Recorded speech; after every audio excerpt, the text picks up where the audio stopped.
अस्सलाम वालेकुम गाइस।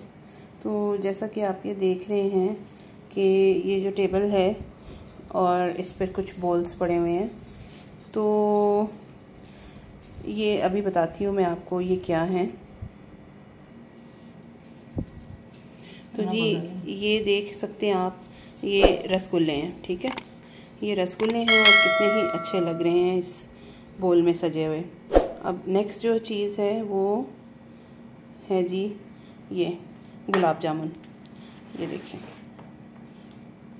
ये हैं जी गुलाब जामुन और ये हैं जी रसगुल्ले। और ये जो आपको नज़र आ रहे हैं ये हैं जी प्लम्स और ये हैं एप्पल।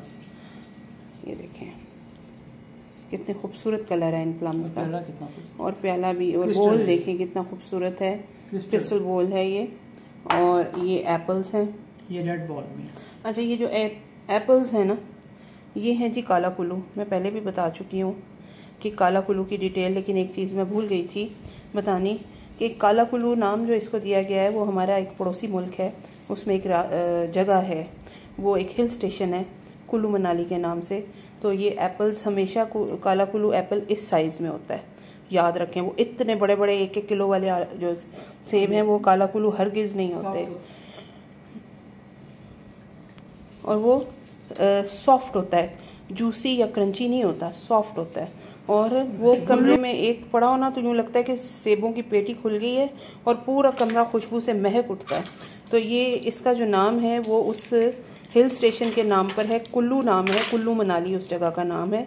तो वहाँ की ये स्पेशलिटी है ये एप्पल्स, तो इसलिए इसको काला कुल्लू कहा जाता है।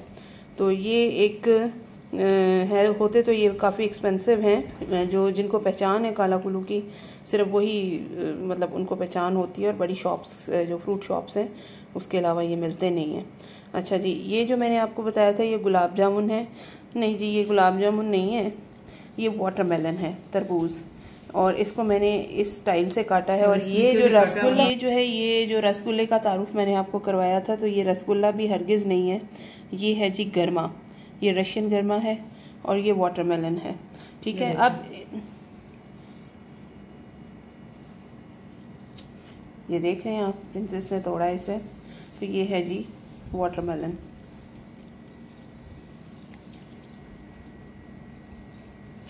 और ये है जी गरमा।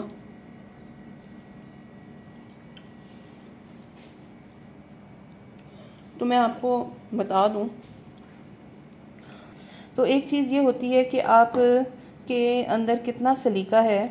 कोई चीज़ आप लठ मार के मुंह पे मार देते हैं, यानी ये तरबूज है, इसको आप जब काटते हैं तो वो इतने इतने मोटे पीसेस काट के, तो ऐसे ये बड़ा बड़े बड़े टुकड़े हैं, ये मुंह पे मारा और वो गया, ना उसमें सलीका है, ना कुछ है, ना कटिंग का कोई स्टाइल है। उसी तरह गरमा होता है, गरमा जो है वो तरबूज से हार्ड होता है, उसमें हार्डनेस होती है, वाटरमेलन में सॉफ्टनेस होती है। तो गरमा भी जब आप इतने इतने मोटे टुकड़े काट के ये पड़ा हुआ है, काम नहीं होता, उसको बड़े सलीके से काटा जाता है। फिर उसको टूथपिक से आप उसको बड़े सलीके से यूँ उठाएं, मुंह में डालें, सॉफ्ट सॉफ्ट सा। सबसे ज़्यादा अच्छी चीज़ कोई इतनी अच्छी ना भी बनी हो तो वो उसकी पेशकारी यानी उसकी प्रेजेंटेशन ही इतनी अच्छी होती है कि आपका दिल कहता है कि बस ये मैं खा जाऊं। तो चूँकि जैसा कि अब मैं इसको उस चीज़ से जोड़ रही हूँ, बनता तो नहीं है कि जैसे गालिब ने बताया है ना कि ए दिल नादां तुझे हुआ क्या है, आखिर इस मर्ज़ की दवा क्या है। तो वो ये भी कह सकते थे, दिल नादां तुझे क्या हुआ है, इस मर्ज़ की क्या दुआ है। तो एक लफ्ज़ ने यहाँ से वहाँ करने में एक सादा सी बात को इतना खूबसूरत बना, सदियों बाद भी ये शेर ज़िंदा है। तो इसी तरह सलीका लाएँ, अपनी टेबल तक सलीका पहुँचाएँ और ज़रा थोड़ा क्रिएटिव हो जाएं। अब ये जो हैं ये प्लम्स हैं, ये एप्पल मैंने बता दिया है। अच्छा, एक और चीज़ मैं बताना चाहूँगी कि जिस वक्त आप आज तो मेरे पास स्वीट मैंने नहीं बनाई, मैं स्वीट टूथ नहीं हूँ, प्रिंसेस स्वीट टूथ हैं, उन्हें मीठा बहुत पसंद है। मैं मीठा नहीं खाती, मैं मीठा हमेशा हमेशा हमेशा फल की फॉर्म में खाती हूँ। मैं मिठाई नहीं खाती, मैं मीठा नहीं खाती, मुझे पसंद नहीं है। अगर मीठा इतना ही ज़रूरी होता ना, तो जैसे अल्लाह ताला ने एक नमक की कान बनाई है, जो इंसान के लिए एक नमक की कान इंसान को दी है, ठीक है, और वहाँ से वो इंसान नमक निकाल लेता है, ज़रूरत है, फिर समंदर से भी नमक निकाल लेता है। ये सोर्सेज नेचुरल सोर्सेज हैं जो अल्लाह ने दिए हैं। तो इसी तरह वो एक कान शायद चीनी की भी बना देता अगर उसको इतनी पता होता कि भी इंसान को इतनी ज़रूरत है, तो इंसान को ये तोहफा चीनी की कान की सूरत में दे देता। लेकिन उसने उसकी बजाय ये फल बनाए हैं। ये देखें, शुगर। मैं चाय में भी चीनी नहीं लेती। और अच्छा, सोर्स बेहतरीन सोर्स हैं, खजूर है, ये चुकंदर है, गन्ना है। तो इस चीज़ से आप डायरेक्ट उसको लें और आपकी शुगर पूरी हो जाएगी। और बच्चों का रुझान जो है, ये टिक्कियाँ, टॉफ़ियाँ, मैदे, हाईली रिफाइंड चीज़ें होती हैं मैदे की बनी हुई, जिनसे हर हाल में हेपेटाइटिस तो पक्का है, या सी या बी हो जाएगा। ये बाहर की चीज़ों से इतना गंदा घी उसमें इस्तेमाल हुआ होता है ऐसी चीज़ों में। एक तो वो होती हाईली रिफाइंड चीज़ें हैं, तो बराए मेहरबानी उनसे परहेज़ करें। बच्चों का रुझान जो है ना, इस तरह की चीज़ों की तरफ लेके आएँ जो हमारी नेचुरल सोर्सेज हैं। इसमें आपको विटामिन्स भी मिलते हैं, मिनरल्स भी मिलते हैं, शुगर्स भी मिलती हैं। कई फलों में कैल्शियम है, पोटाशियम है, हर विटामिन सी के सोर्सेज हैं। यानी everything you can have in one small piece of fruit. तो ये watermelon full of water, 90% based on water, 90% based on water. Sugar यानी कि ग्लूकोज, शुगर या कह लें आप इसको, ये आपको आयरन देता है, ठीक है, बेहतरीन है। ये भी प्लम जो है, ये भी आपको गर्मी में से खाएं, तो इसको शदीद गर्मी में खाएं, लू में खाएं, आपको मज़ा आ जाएगा, आपके अंदर ठंड पड़ जाएगी कुल मिला के।